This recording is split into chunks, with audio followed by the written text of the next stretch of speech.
Hello again, everybody. Welcome back to Stay May Playday. This is Sammy Kelly, the Director of Youth, Young Adult, and Faith Formation Ministries in the Northeastern Pennsylvania Synod. And if you are just tuning in now and you've missed everything else we've done today, I suggest you go to Northeastern PA Synod's Facebook page and just scroll through it all. I mean, we've got a craft, we've got scavenger hunts, there's throwback hours to some things Bear Creek has done in the past, and lots of outdoor photos of Synod folks just enjoying the outdoors in whatever way they do best, which is a big part of today, actually. We encourage you to spend at least 20 minutes outside in whatever way you'd like and share a picture of it too, so we can encourage you along the way in spending time in God's creation. Now, for this hour, I'm really excited because you see there's another face here with me, and I get to introduce you and chat a bit with Collin Grooms, Executive Director at Bear Creek Camp. And this is just an opportunity for you all to get to know both of us as like new directors, I guess, in our ministries.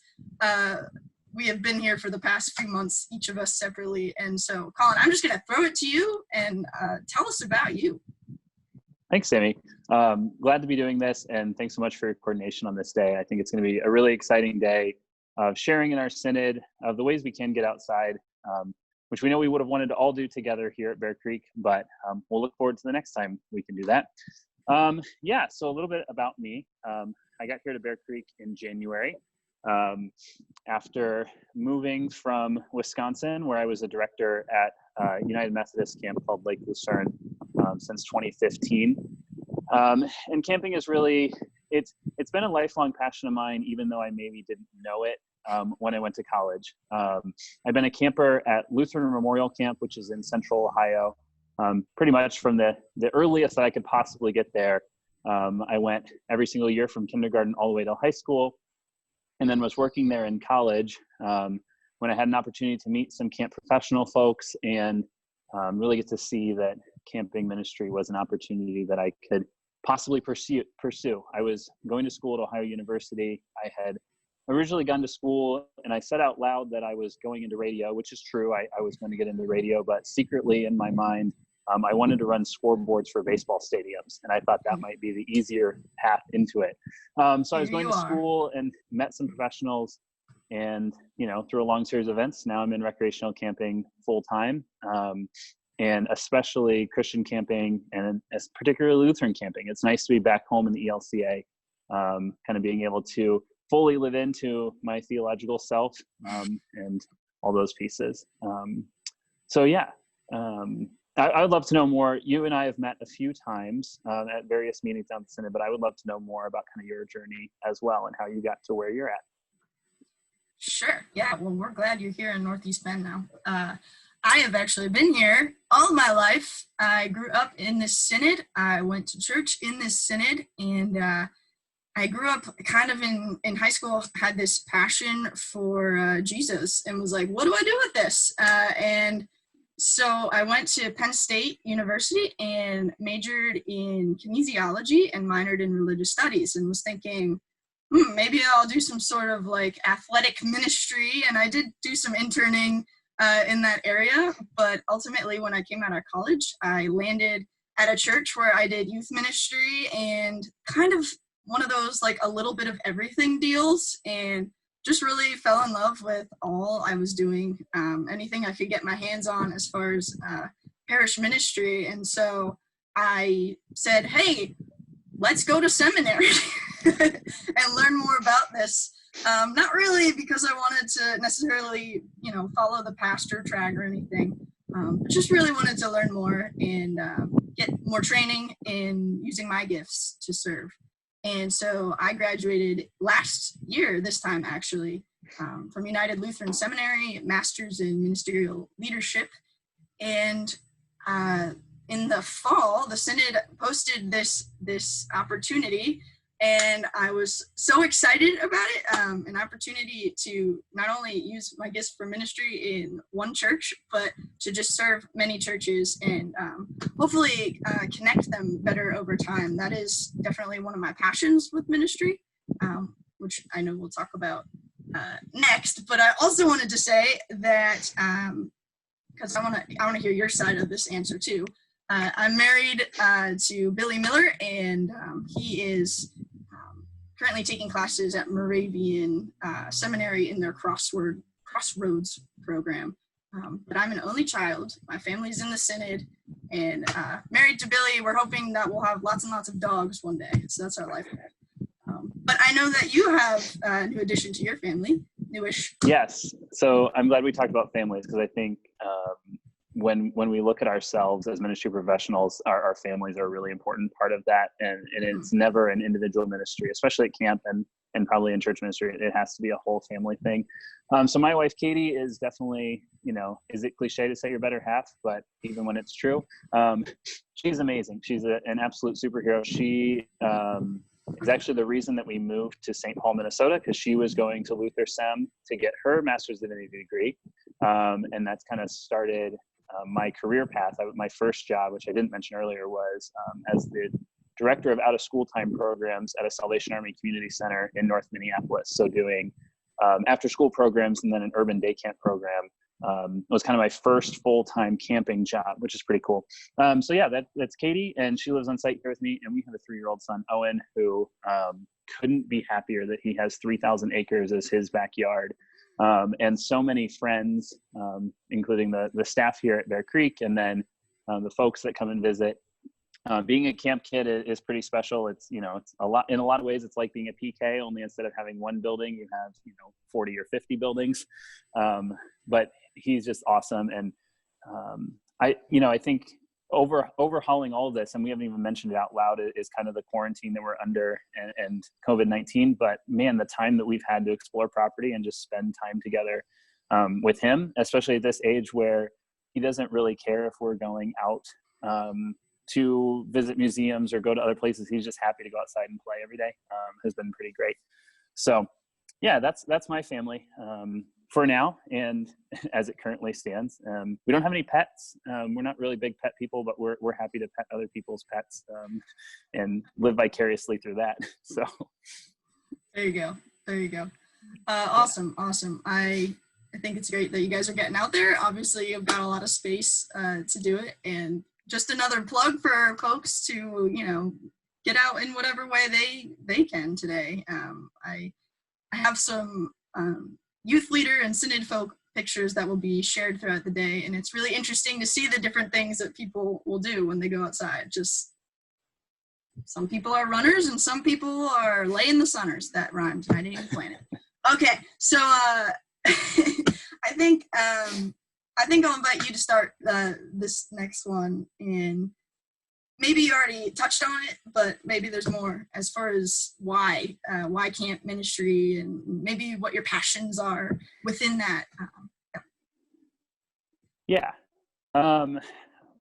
It's a hard question, because I think a lot of times folks get into camp ministry initially. Like, why did I become a counselor way back when? Well, because I was too old to be a camper, and it felt like a natural thing to do. And I thought it would be fun. And I really looked up to the counselors I had as role models. And I'm not sure I understood at 18 that I wanted to be one of those role models. But I think that was a really big part of it. And then as I continued doing, seasonal work, I really found those magical moments that happen from spending that time for connection, when you're together for an entire week, or an entire summer with a staff. You just meet people in ways that are new and different, and you see those sides of folks that you don't necessarily see at school, or just in general life, or even at church, because there's a different level of shared vulnerability when you're sharing meals together, and just everything, like literally brushing teeth next to each other is such an interesting thing that we do at camp, that we don't do in any other part of our life. So that was kind of like why camp drew me in. And it, a big joke among camp directors is always like, oh, I kept going to camp because nobody told me to leave. And in some ways it does feel like that, but I recognize that these places don't happen by accident. The camp doesn't happen by accident. Like, you can't just assemble 100 people in the woods and all of a sudden you do camp. There is something different and special about what we do. And it comes from training and from experience. And I try to hold the mantle of being a camp professional to a high degree, that it's not just something that just happens, that we work really hard to build those skills, just in the same way that youth pastors and pastors aren't just people who get up every Sunday and do a children's sermon or just talk. Like, there is real work that goes into it. So my passion then, why I keep doing what I'm doing, is that I think there's such a huge value in connection that is personal and intimate. And yeah, like I like to give this speech when I have the opportunity, whether it's a temple talk or whether it's at the end of a summer session. And I always joke that it's called Camp Will Save the World, but I genuinely believe that camp will save the world, and that at camp we get to learn how to live in community in new and special ways that are in a lot of ways the ideal version of how we should exist with each other, and following biblical principles in Jesus, and also following just like what it means to be a good human being.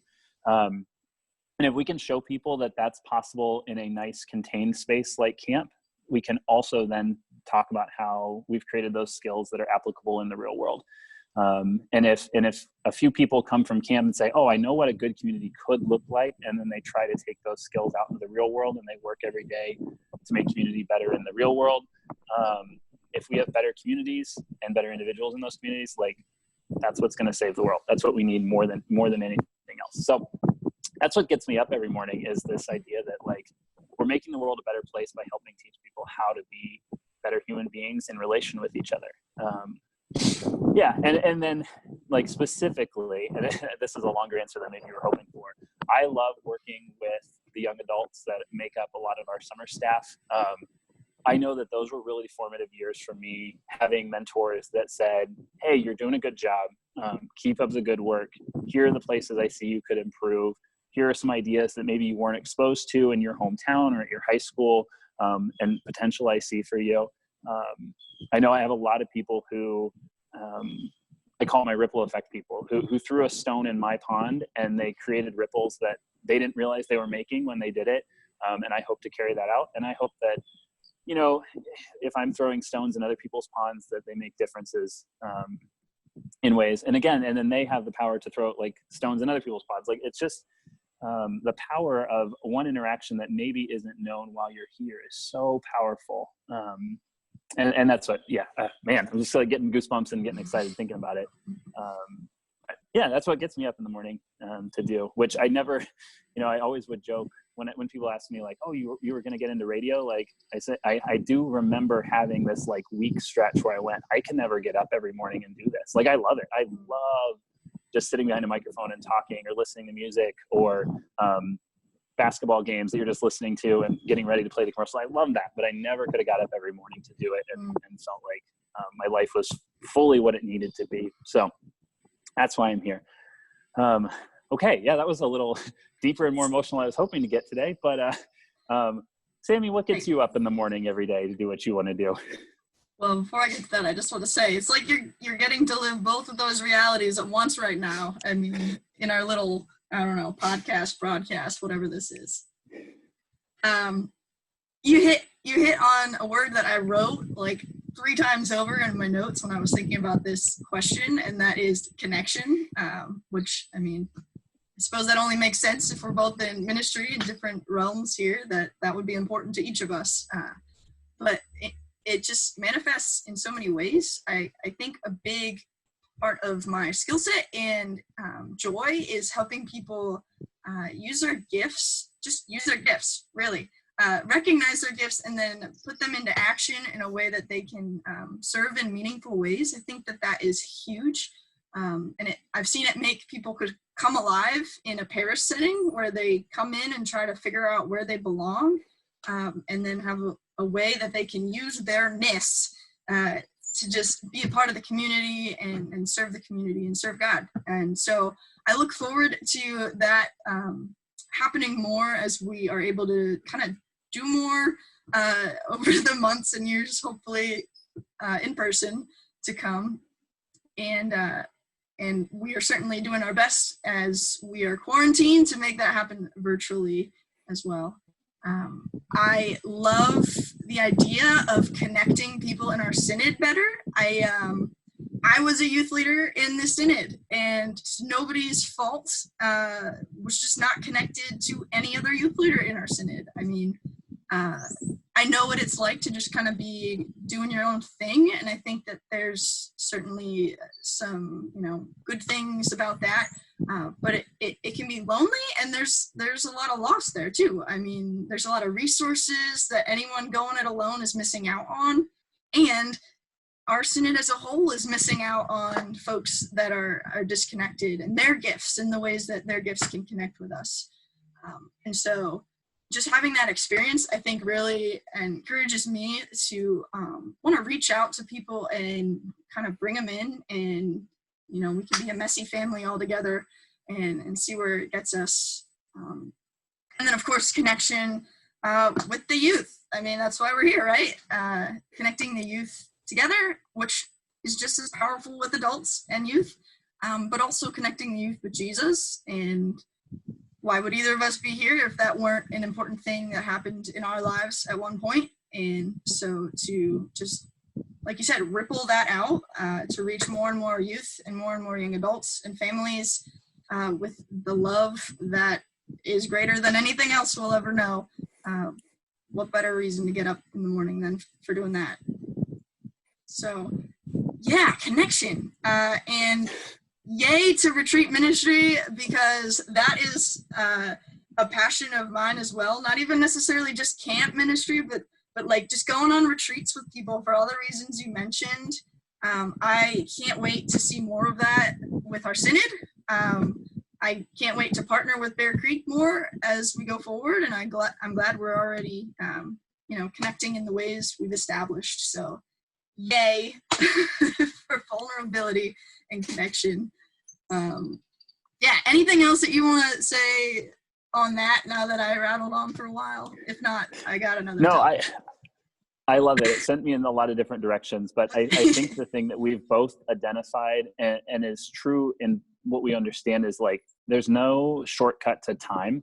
And so whether it's connecting in a retreat where you get 48 hours or a whole week where it's 96 to 100 hours, like, there's no shortcuts to time when it comes to relationships and connections. It's not as easy as just like, oh, I'll read the weekly synod email and I'll be connected to someone else. It really takes investment. And that's something that I think in our busy world, we don't often make space for.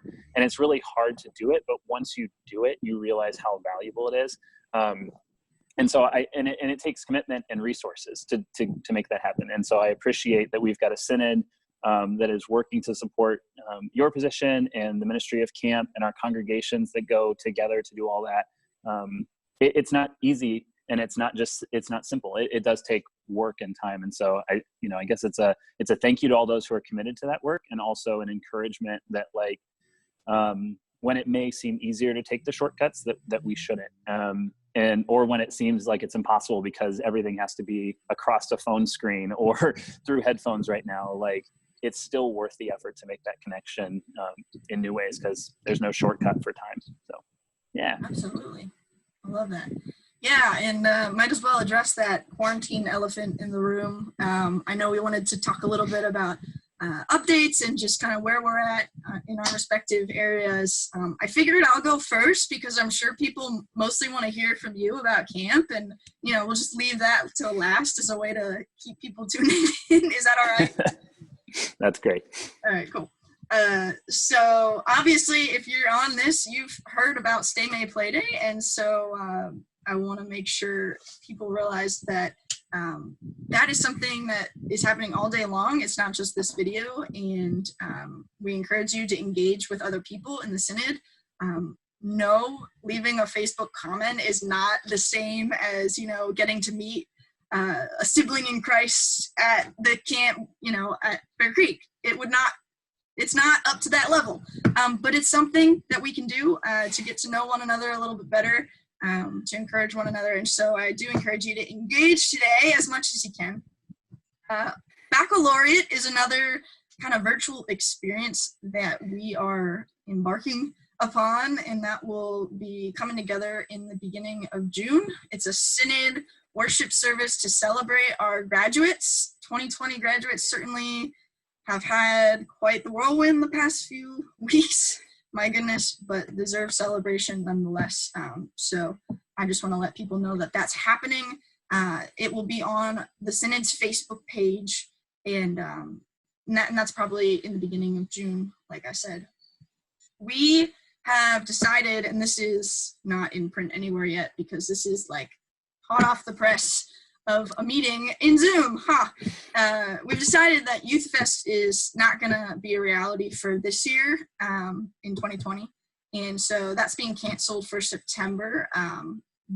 But we're really trying to lean into what does that mean for next year and how can we make next year, even more fulfilling and exciting, and hopefully that does involve some sort of retreat component, whether or not that's a separate event from Youth Fest. We're not sure yet, but we do want to have that retreat, the senior high and middle school, probably separately, opportunity for Synod youth to kind of come together as a whole, especially since the gathering is still on. And I don't know, have you been to the gathering, Collin? I've not, personally. I haven't, because being a camp person, it was always happening during summer camp. And so the option was go to summer camp or go to the gathering. And I also came from a church of only a youth group of one, being myself.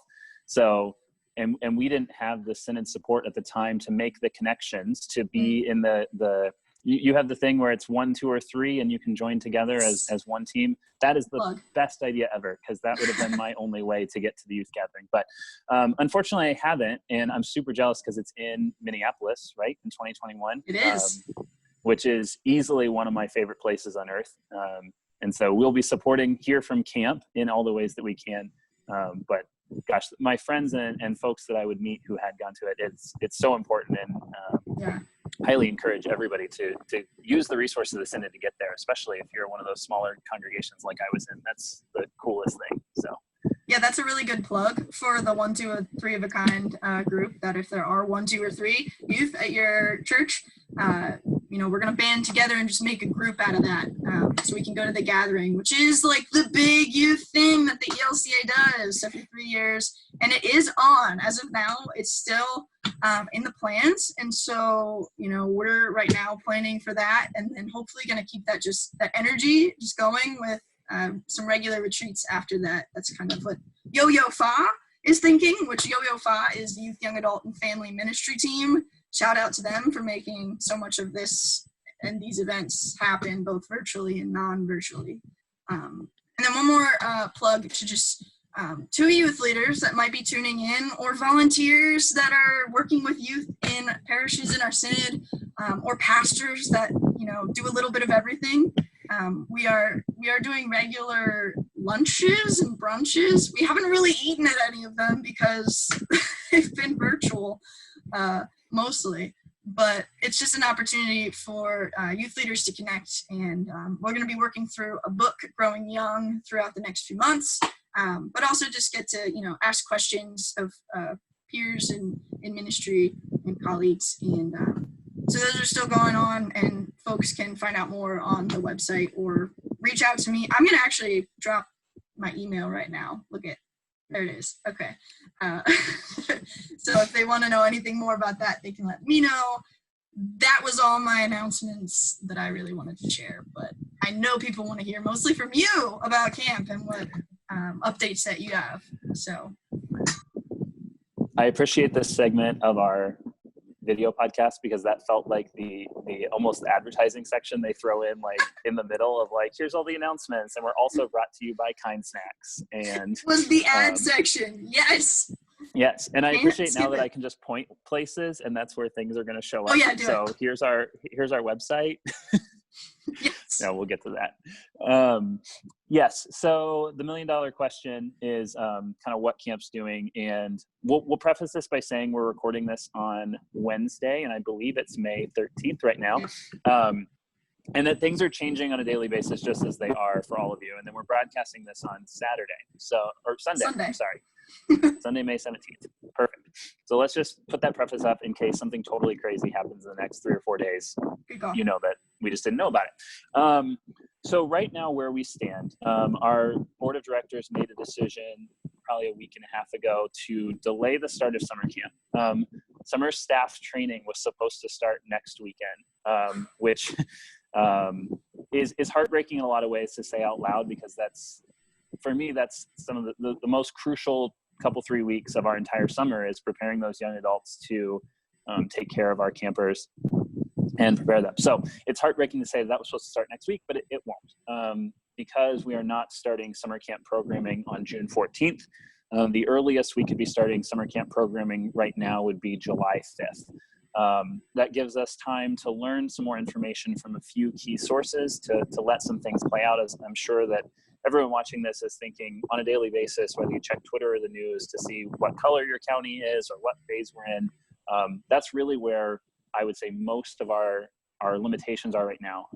Luzerne County is in the red, and maybe for a while, and that just prevents us from having camp at all. And so that's just a reality of our national government and our state government. We have guidance from an organization called the American Camp Association, which is really important to me. It's a connection of camps across the country. 25% of camps across the country voluntarily agree to be accredited by the ACA. And it's a set of about 280 standards that we follow constantly, ranging from program design to health and wellness, to how facilities are set up, to how you train your staff. Like literally everything about camp is described in these standards. And they set a base minimum for what a good, safe camp should be. And we work to meet those minimums and exceed them in as many areas as possible. But that organization, the ACA, the American Camp Association, has been really crucial through this part, because they're going to set the industry standard for how to operate camps safely when we can open back up. So right now, as I sit here on Wednesday, we're waiting on guidance from them on what some of those parameters for how they see that you could safely operate camp, if you're allowed to operate camp by your local municipalities. And so we're kind of waiting on those details. It certainly is something that we've thought about even on our own, about, all the practices that we're using in our grocery stores and if you're an essential worker and you're back at work, like those practices, those are things that are still going to be important for people when they get to come to camp. And so we just wait for ACA to give us a little guidance on that. And it's hard to be in this waiting period. And that's the piece that I'm kind of keep thinking about it. And it is hard to be a leader that doesn't have answers, but I think it is important that leaders can say, I don't know, but I'm working as hard as I possibly can to make sure that our goals and priorities continue to be carried out in the safest way possible. We know, and I'm sure many of your congregations know, and even if you have like a family mission statement, like our mission has not changed. We are still here to build individuals and communities through experience of exploration, celebration, and growth in God's creation. That doesn't change. We're still here to allow folks to have fun and to share adventure and to embrace community. Like that hasn't changed. Just the way that we get to do it is going to be different. And to kid ourselves into thinking that it's not going to be different is short-sighted. Certainly then our priority is as much summer camp or as much camp experiences as possible for as many people as possible. And so depending on what summer camp looks like, there are a lot of creative ideas that we've been thinking of, our staff has been thinking of, the board of directors have been thinking of. We have an organization called Lutheran Outdoor Ministry, which is a national organization of Lutheran camps affiliated with the ELCA. And that national body has been meeting every week. And then we have a local, the Eastern Territory, which is basically the East Coast, but very heavily centered in Pennsylvania, New York, and New Jersey. We've been meeting bi-weekly to share information, connect with each other. And so just have the support of those colleagues to know that if Bear Creek is also working with Camp Mount Luther, which is, not down the road, but relatively down the road, or Crossroads over in New Jersey, places that maybe some folks in our synod are familiar with. We're all working together too to make sure that we're sharing information, that nobody's kind of an island by themselves or putting themselves in a place that isn't sustained by good research and the support of their colleagues. So that's a long-winded answer to say we don't know yet.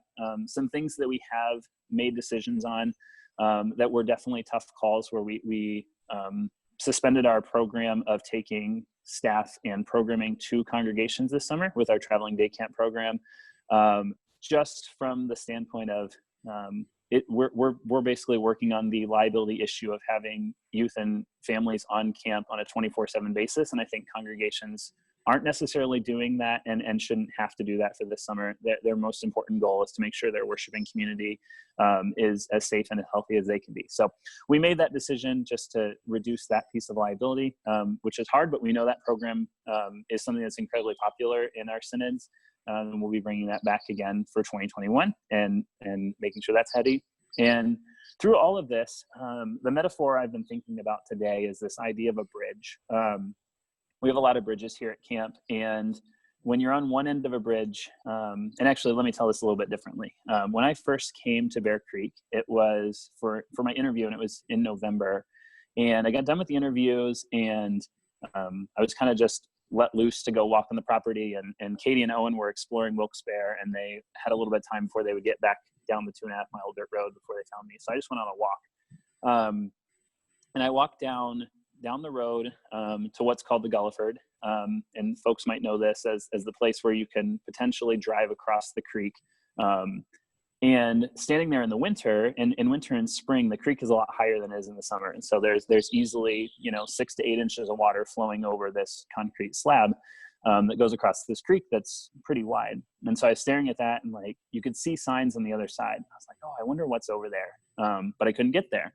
So I kept walking and followed a trail, and then came upon the suspension bridge, which if you know about the suspension bridge, you know how important that space is. But if you don't know about the suspension bridge, it all of a sudden is just like, whoa, this is the coolest thing I've ever seen. And it's got the hand carved sign that says only 2 people at a time, no swinging. And so you, in the winter, then it's covered in snow. And so you like hesitantly climb up the steps, and you start walking down the suspension bridge, and it's swaying and bouncing, and the water underneath is rushing. And for me, it's a very thrilling feeling. And then on the other side of that bridge, you still see signs of pointing to all these places that you can go. And so that was like my first experience here at Bear Creek that wasn't sitting in a room doing an interview or being driven around. It was something I explored and found on my own. And so that bridge has been really important to me for a while. And then today I was thinking about standing on that bridge the first time, seeing the signs on the other side, and then also seeing not necessarily danger underneath, but flowing water in a creek is unknown. And you don't know what would happen if you don't know how deep it is, you don't know how fast it is. And so we try not to go into it too often unless we're really being very intentional. But you can see the signs on the other side. And so as I think about camp, I think about all we're going to have to do to build our metaphorical bridge from this moment to the next moment. And we won't be in the same place that we were at, last year. We won't be on this side of the creek. We'll have gone through the creek or over the creek, but we'll be on the other side. And there's so much cool stuff on the other side that we haven't explored yet, or maybe we have explored, but we're going to do it in a new and different way. And so that bridge building is going to be a really interesting time. It's going to be fun. It's going to be creative. It's also going to be challenging because it won't be the same. And with that comes a level of grief that, as all good grief stuff is, it's important to name what we're losing.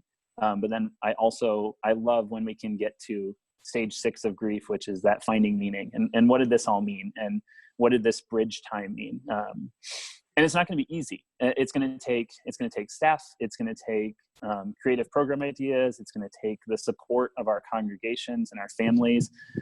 There's definitely a financial component to this, as I'm sure for many congregations there is a financial component. And it would be remiss to not say it, to pretend like everything's okay, in that, we lost all of our spring income and we're losing a significant portion of our summer revenue. And summer revenue makes up 70% of the Bear Creek budget. So if we don't have that, we make some really tough choices. And I would love to say that, summer camp also represents 70% of our expenses and that we'll just save all that money. But the reality is it's only about 30%. So we've got a big gap, a big creek to go across. And I'm looking forward to building that bridge together with all of our partners, because I don't think anybody wants to lose what this place means. And knowing that this is a challenging time that's going to take more than just good thoughts to make it possible. So that's my little plug. I guess that's my advertising moment is we're going to be rolling things out regardless of what happens with summer camp programming. And we're really optimistic and working hard, but also realistic and knowing that we have to protect the safety of our families. Regardless of that, there's still a bridge to be built, and we're looking forward to everybody joining in building that bridge with us so we can end up on the other side together and safe and discovering what's new. So, yeah, I'm sorry. I'm monologuing so I much, love it. but I get on a roll. It's almost like the thing that got taken away from me, that sounds like really harsh, but we were on such a roll of every Sunday, the Bear Creek team, so myself, Karen, our program director, and Carissa, our program assistant, we get in our cars Sunday morning, usually like 6:30, and we would drive down the turnpike and visit a congregation there in Lehigh Valley or in Philly, or other places around our two synods. And it was getting to a point we had done basically since the beginning of January. I think we'd done 8 weeks in a row. And, there's kind of a grind of that, of every Sunday getting up at 6 a.m, driving through the snow, going to church, shaking all the hands. And it's wonderful, but also it was like, 8 weeks of this, it starts to wear on you a little bit. But now that that's been taken away, there is nothing I'd want to do more than drive down the turnpike to give my temple talk, which is essentially this piece right here, which is all that important connection stuff. So yeah, I guess I'm just getting like emotional about this platform because it's another opportunity to connect, which is what I think you and I both agree. Like the reason we like to facilitate it is because we probably also crave it for ourselves, and to admit that as part of our level of vulnerability is like, we love the connection just as much as all the people who who come to camp or like participate in youth events also crave all that connection. So oh yeah, formed by it, I'm sure, in some ways as well. And I appreciate the reframing of the bridge concept. Because I've been thinking, we're here, newer, I guess, directors in our positions. And, I'm sure you've had the experience too, where you're coming in, you're hearing all this great stuff about this community that you're now entering in this way. And it's like one after another, these things are being kind of just taken away, really, for the first opportunity for us to experience them. And but to think about it like that bridge, that it's not going to look the same when we do get to these experiences and opportunities, but who knows what's on the other side. And there are ways that it won't be the same, but there are ways that it's better than ever before. And I know that some of the videos we're going to be sharing today, or have shared already today, I think, are from your very successful fundraiser over at Bear Creek, Streams and Stories, right? I always say it wrong. Yes. Okay. Streams and Stories. And so I just want to, I guess, encourage folks that if they see those videos, they can still, we can still donate beyond Streams and Stories. And so that's one way folks can support Bear Creek. And we can put the website of Bear Creek up, and I'm assuming that, yeah, right there. I'm assuming that that's still an opportunity for folks to just support really what you guys are doing there, and be a part of that bridge building. Yeah. Which I think is good thought to end on this bridge, unless you got more monologuing you want to throw in. No, I think we should save that for our next podcast episode. So if we can encourage folks, if you like what we're doing, I would hate to invite that because we might get ourselves in over our heads. But I think so. If you like this, man, that would be so cool. It's been my dream, and I have to say this, it's been my dream to have a podcast forever. Just because I got into radio, right? I love podcasting, but then me being me, it got too mainstream, and running a camp doesn't just, lend you hours of time to just do that. So I never have actually filled it. So this is really filling that small need that I had to do a podcast. So thanks, Sammy. That was pretty great. Yeah, hopefully it all turns out okay on the post-production. But it's been fun, and I think actually Bear Creek is really going to be highlighted in the rest of the day at this point. We've got songs from Streams and Stories, so those will be shared. We'll share those from your page in the next hour, and then y'all are taking us out for a campfire to end the day. Cool. Yes. Yes. Sitting here on Wednesday, we haven't recorded it, but I'm sure that's on the works, and I'm excited for doing that. What a good way to wrap up the day. And I hope that folks will just engage in that space, either as just a have it on the table while you're eating dinner, or just have it on, or be engaging with it. I, just kind of appreciate the virtual space that we're able to create. That maybe is a little different than your typical work meeting or your school classes or whatever else that has been engaging your Zoom focus this week. So. Yeah, I think you guys did that on Easter Visual, and I was, editing a worship service afterward and just had it on the side. And I think I told you that it was just really powerful experience. So thank you for doing that again. And I hope that everyone else can make use of that. And thanks. Yeah. Thank you, everybody. Stay tuned.